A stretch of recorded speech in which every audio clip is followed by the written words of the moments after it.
Welcome to Real Estate Secrets Unlocked, the podcast that takes you inside the minds of the industry's top professionals, revealing their top secrets to success.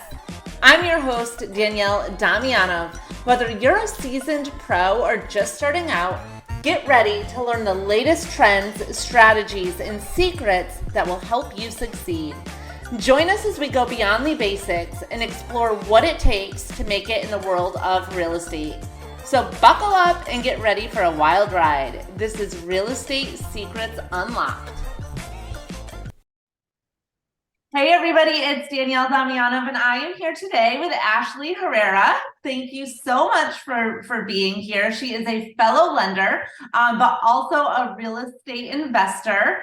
So I'm really excited for everybody to hear your story on like real estate investing, and we can talk about like some different mortgage products also that go along with that. But thank you so much for being here. Yeah, thank you, Danielle, so much. I'm so excited to be able to get in the conversation and see what we can dig into. Absolutely. So am I. So, and it's nice fellow lender to lender because, Yeah. we can kind of like talk the talk there, but why don't you tell everybody a little bit about, where you're located, what you're doing with your real estate investing and stuff like that. Yeah, absolutely. So I am currently in Texas. I'm in between Austin and San Antonio in a town called San Marcos, Texas. It is known for the party town because all the college students come here and float the river. So I love it so much. Although it's known for that, it still gives a small town vibe that I came from in San Angelo, Texas. So whenever I moved here, it was like a culture shock for me because I saw all these big homes and communities that I've never seen before. And now I've grown accustomed to it and I love it so much. I am a mortgage expert as well. I've been doing it for over 11 years. I started from the very bottom of the barrel as a loan officer assistant to a processor to a loan officer, branch manager, all of the buckets pretty much except for underwriting. Yeah,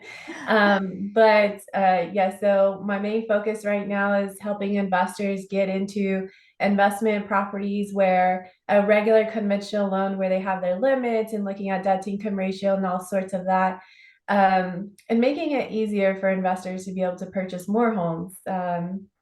In addition to, I do real estate investing. I got into real estate investing because being in the mortgage business, I saw a lot of times where we have clients approved and they're out shopping and they're outpriced. They're not able to find homes in their price range. And that was always stuck in my heart that I really wanted to find a place for these people because they also deserve a home. Now it did start with fix and flip, and now we're into new construction where I say, me and my husband are building new construction homes in Abilene, Texas and San Angelo, Texas, where the price point is about 180 to the 210 mark. So it's really focusing on that affordability as well as giving some sense of pride for people because they're getting a brand new home. They're not having to live in homes that are much older or need a lot of work. It's affordable for them to live into something and take a lot of pride in. So there's a story behind how we started. Do you want me to get into that? How we started all that? Yeah, absolutely. Okay. So it was funny. One day we had went to go visit my mother-in-law on Mother's Day of all days, and we were headed back to San Marcos, and we happened to drive down the street, and there was a sign on this house that said owner finance. Well, in the mortgage world, we know owner finance is gold because Yeah. you don't have to go through the bank, you don't have to do credit checks, you don't have to do really anything. Of course, it depends on the owner of the property, but I was like, oh my gosh, this is opportunity right here. So we ended up calling the sign. He's like, I'll be there in 5 minutes. I'm like, whoa, he's gonna be here in 5 minutes. This is really happening. So he showed up, he opened the door, the house needed work. It was literally a house that had trash all over the place. There were some walls that were coming down. Of course, it was so new to us, but we were like smiling inside so big because we knew we had this opportunity in front of us. And next step was to ask him, okay, so what are the terms? What does that look like? And it was literally a small down payment that he requested. It was less than $1,000. So ding, ding, ding, that's extra Wow. gold for us. And then a 30-year term on top of that. So that was amazing. So we were super scared, super, super scared because this was going to be our first time doing anything like this. However, we had it in our hearts that's something we've always wanted to do. And we just did it. We went to his office. We did a little research in between the time that it took from that house to his office to make sure he actually owned it. And he did. And we wrote the check, and then we decided not to go home. And we started working and fixing the house. And again, that was one mistake that we learned throughout the process of fixing this house. Doing the work yourself is not the best option. However, that was a lesson completely learned. Um, but what we also learned is that you have to know people in the community. You have to know who does what. And then we did go through eventually different contractors and stuff to help us do things we didn't know absolutely nothing about, like plumbing and HVAC and electrical, those kind of things. They have to be subbed out. So, going through the process and experiencing the different people who are within the community, you come across people who do an amazing job, and then you come across people who say they're going to do something and they don't. Mhm. And you come across people who will take your money and run. So that was definitely a lot of lessons learned with that first fix and flip. And um, literally from there, a contractor was asking us, "Hey, why aren't you building houses? That's really where it is." And at that time, our mind wasn't there. It was literally like, "Hey, this is our first deal, and why are you asking us that?" But that really opened my mind to say, he doesn't even really know us, and he's like, "Why aren't you doing these things? He's already a believer in us, and we haven't even believed in ourselves enough to even think outside that box." Um, and from that moment, it really sparked something into me to say, like, why not? Why aren't we building houses? And being in the mortgage business, as I mentioned before, I'm seeing all these people, they don't have the ability to be able to get into houses that they want to because the builders are building price points that are much higher than what they can afford. And it just made sense. So what we did was literally took action, found a lot, bought it, and then figured it out. Literally, because we had no idea what we were doing. We had no mentors. We had nobody who was helping us along the way. What we had to do is really do research and get it done. So that's a nutshell of how it started. I love it. It's so funny because everybody has like that memory of like when they started like real estate investing or whatever. So I love that story. Especially with the seller financing, that was Yeah. freaking meant to be. Like that does not happen that often. Especially just driving down the street. I mean, a lot of times you have to really, really look for that. So in terms of your new construction, did you contract with a builder? Or are you guys doing owner builds? So we're the general contractor. We're the actual builder. We're the one who's doing all of the plan. Well, of course, we're contracting everything out. Right. So acting as the general contractor to get the build done. So we don't have another builder doing it for us. We're the ones who's doing the process and managing everybody. Right. So what would you say in terms of like profit margins on the new construction that you would be seeing? And at what price point would these people be getting into that home? So as far as the price point, we're building anywhere from the 180 to the 210 point right now in the Abilene, Texas area. And it ranges because it depends on what part of the city we're going to pick up a lot in. We try to find lots that are already in an established neighborhood Mhm. to where the lot is ready to go. We're not having to do additional surveys, et cetera, to be able to get the lots done and completed. That saves us a lot of time. So as far as the profit margins, it's going to depend. However, we like to at least see a 20 to 30% return. Again, depending on where the lot is situated and how much we can sell it for, that's what we look for at least. for these homes because we have to make money to be able to keep building these homes, Of course. and hopefully get it to the next level to where we can build multiple homes at a time instead of just one at a time from bank financing. Right. So are how much are the lots going for, just to have some sort of idea? Like what's the Yeah, so when we started, they were pretty cheap. I had actually bought a 7 lot um, package to where I only bought them for $4,000 a piece. So that oh was an amazing steal. And again, that had a lot to do with digging and finding somebody who had this deal. And I just, I saw it and I was like, whoa, this is amazing. We have to take it. Now it's anywhere we want to pay less than 1% than what we are actually building or selling the property for. Um, so it can range anywhere from 8 and then max we would spend about 12,000. okay. Although we want to say no more than 1%, we still like to say stay less than because obviously that gives us more spread and more ability to be able to put more into the homes.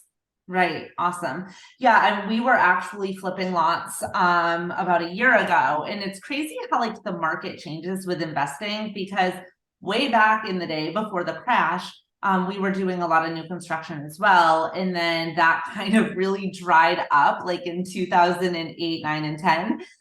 So we had to like switch our real estate investing standpoint. When I met my husband way back in 2002, he was doing his first flip. He did his first flip at the age of 19.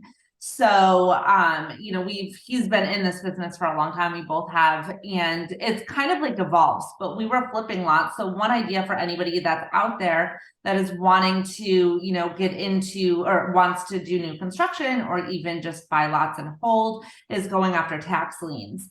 We were pulling the tax liens on vacant land. We were sending letters. And then they were actually calling us, which was, they got a letter, they called us. It was nice. Yeah. We purchased the lots and then we were turning around and just flipping them. So we got some pretty good deals that way. Yeah, But that's a really great strategy.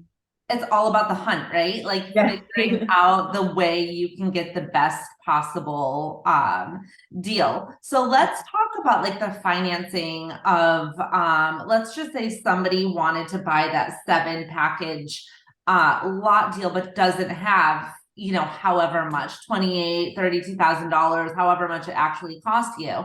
What what are some of the ways that people could finance something like that? Yeah, so when it comes to new construction, most of the lenders don't want to give you money unless you purchase the lots yourself.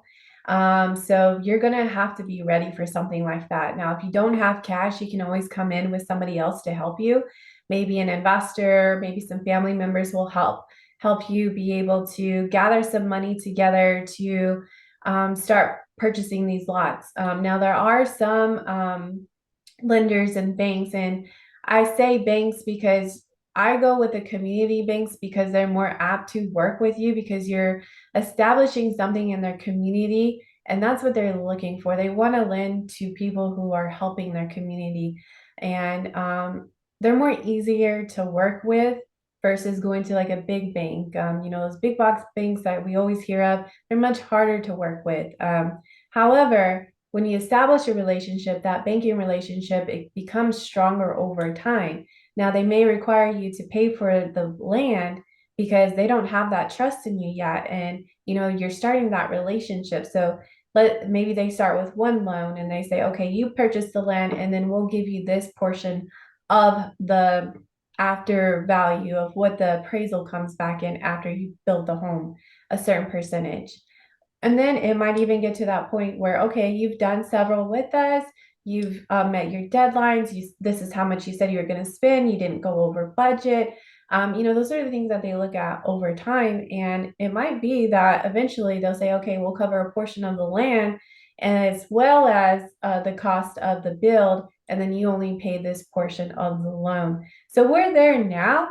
It took us a while to get there. Like we had it whenever we started, we paid cash for everything. Nobody was giving us a chance. And it's because we didn't have the experience. We heard no after no after no after no. And that can be really detrimental whenever you're first starting out because you have nobody backing you to help you. But you know, being an entrepreneur, the good thing about us is that we keep going. We keep going and keep looking for those solutions, regardless of somebody telling us no, because somebody's going to eventually tell us yes. Absolutely. I love Yeah. that. Absolutely. Yeah, it is hard. And I think a lot of the local credit unions and things like that are definitely going to be more apt to, doing because they know the local market. If you take a big bank, like let's just say Wells Fargo, for example, right? They're so big, they don't really know what's going on in that local market. So, like the smaller banks, the local credit unions, they can a lot of times do things and portfolio the loans that a lot of other companies won't do. So when it comes to like portfolioing, that all that means is that they're going to hold the paper and they're going to basically take the risk on their books, as opposed to selling the servicing of the loan, which is what the majority of the lenders do. And that's why you got to fit within this little box in terms of guidelines. So how long have you guys been doing real estate investing, and like where do you see this evolving to? So we established our LLC and didn't do anything with it for a year because we didn't know what to do, but we knew we wanted to get an LLC because, separating our personal versus the business was really important to us at that time. And then we didn't really start doing anything until 2020, is whenever we got that first flip. And then from there, we've already completed 12 new construction homes, several wholesale deals in between that time.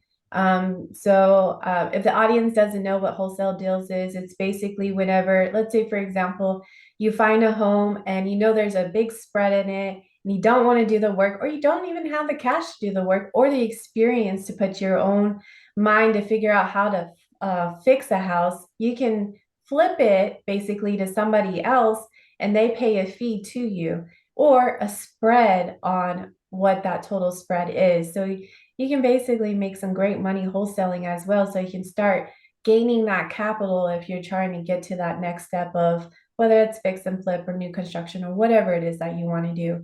And then as well as the fix and flips, I think we're about 9 in on that on the fix and flips. And then currently we have about 5 going on right now for that. And then for new construction, we're breaking ground on 2 right now.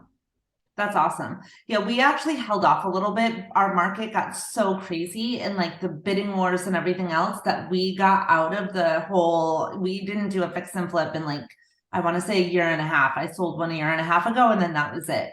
In terms of wholesaling, to give a little bit of a perspective on that, wholesaling is awesome. The big thing with wholesaling is making sure you have a list, because if you don't really have the means to purchase that property, you can get yourself tied up into like a situation. But last week I closed on a flip. I was the buyer and I bought it from a wholesaler. So if you look at the settlement statement, you can see he had it under contract for 150.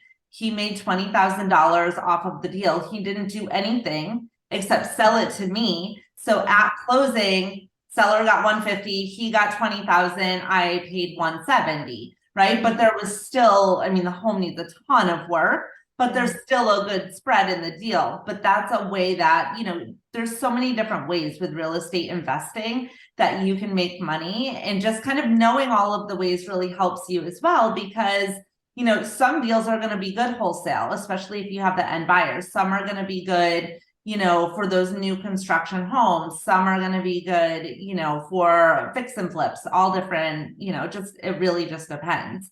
So what advice would you have for anybody, wanting to get into this and wanting to do this, but not having the capital and thinking that, they're not able to do it because they don't have the money?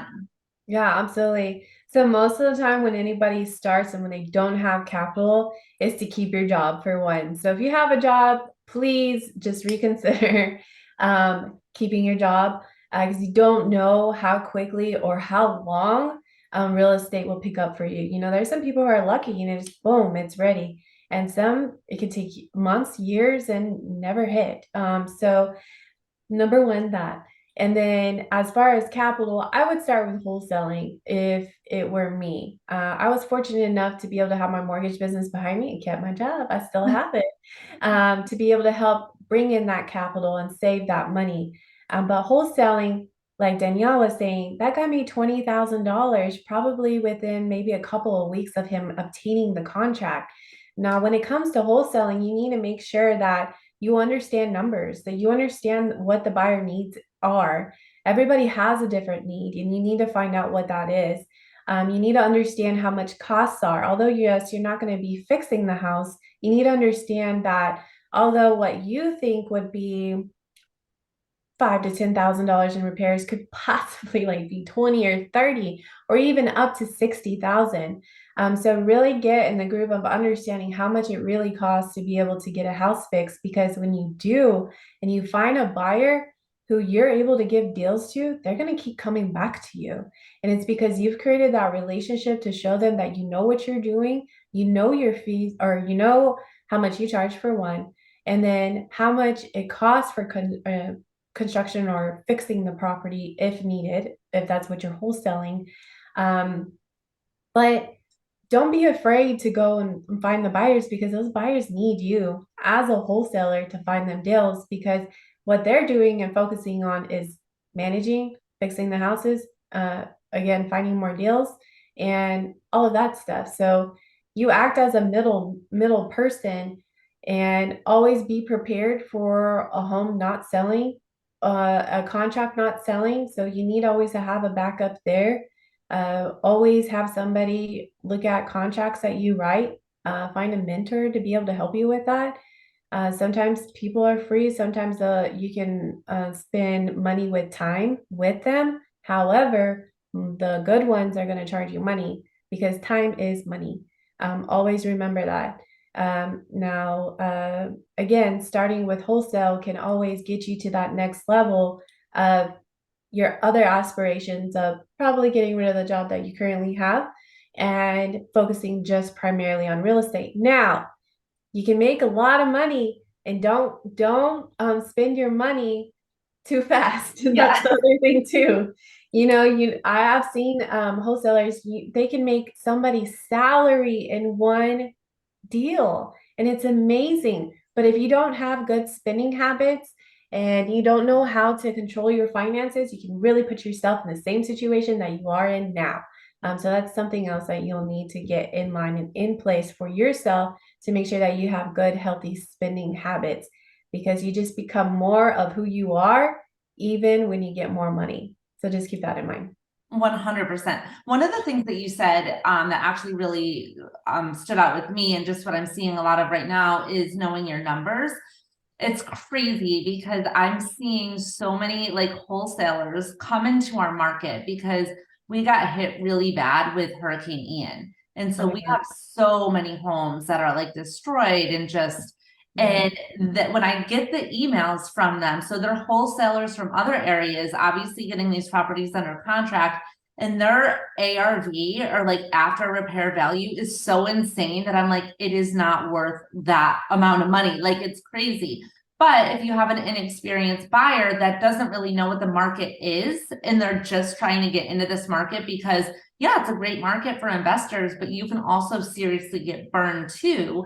If you don't know like enough to say that ARV is totally wrong, then find a real estate agent that you trust that can look at those comps with you, that then are going to put it on the market for you once you go and flip it. Or even if you're wholesaling it, right? A lot of times agents will put the property on the MLS. So, either know the market that you're in, or get a real estate agent that's going to help you, with that market as well. And for all of you real estate agents, go after the investors, because a lot of times the agents are trying to figure out, okay, what separates me from other agents out there, or, what type of buyers should I go after? First time home buyers, or should I go after divorce, or should I go after probate? The investors need you also. So that's just another untapped market that you can really go after. Yeah, and I'll say, Danielle, too, speaking of real estate agents, there's of course there's laws in place of whether wholesaling is good or not, or whatever the case is. Yes, do your due diligence and your research, but also know that this is a legit business. Real estate agents, don't be afraid. Like, I know you're probably going to get some feedback from your broker. No, you can't do that, but yes, you can't do that through that broker. Now you are an individual. You can have an LLC who is a separate entity of yourself. So to keep those things in mind, these things can happen, and it's still legit business. Right. So don't be afraid. Yeah, absolutely. Just go for it. I love it. I love it. Anything else, like any other tips or like thoughts on, real estate investing or basically anything that, any advice that you would have on getting into it or anything like that? I mean, I think we covered a Yeah. lot. So, Yeah, honestly, really the one thing that is going to differentiate yourself and everybody else is taking action. There's a lot of people out there, even on social media, because that's a big thing nowadays, is showcasing your life and seeing what everybody's doing. And a lot of people talk about what they're doing, but then they don't do it. One of, one thing that I can say is that I hear a lot of people talk and I never see that action put into actually doing something. And if you can do that, you're going to be one of like, what I would say 90% of the people or 99 other people who don't do it. I would have to say that it's probably 1% of the people who actually take that action, become an entrepreneur, look for different ways to differentiate yourself. Yes, you can still have your job and still do these things. And then if you say you don't have time, you won't have time. yeah. You just have to make the time. I do see that there are people who keep saying, no, I don't have time. I have my kids. Well, I have kids too. I have two of them. I was, whenever I started my business, they were babies and not knowing what I was doing either, but I made the time.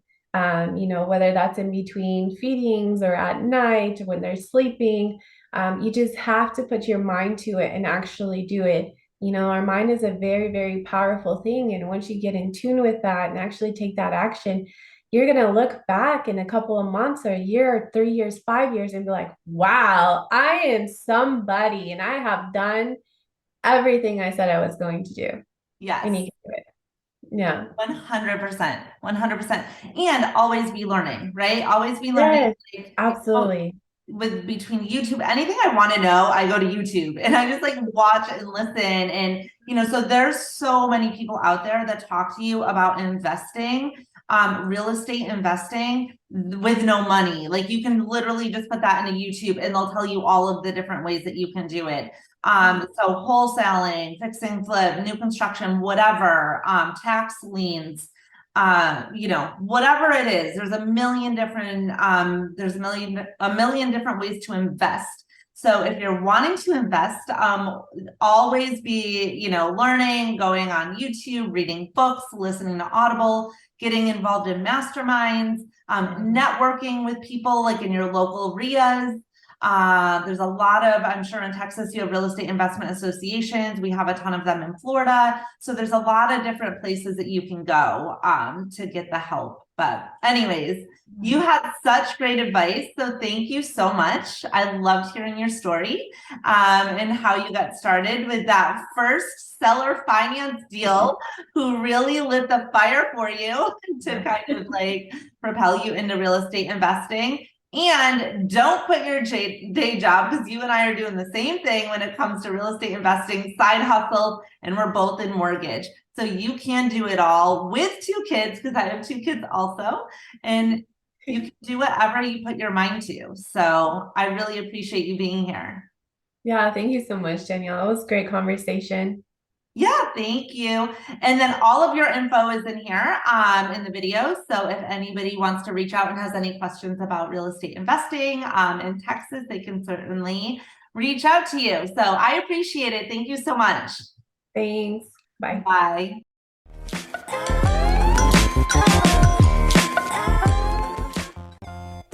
Well, that's a wrap. I hope you enjoyed today's episode of Real Estate Secrets Unlocked. Don't forget to subscribe to our show on your favorite platform, and we would love your feedback. Check us out on social and let me know what topics you want more of. Don't forget to like and subscribe to our channel and our show. I'm your host, Danielle Damianov, and until next time, stay motivated, stay excited, and keep growing in this crazy world of real estate.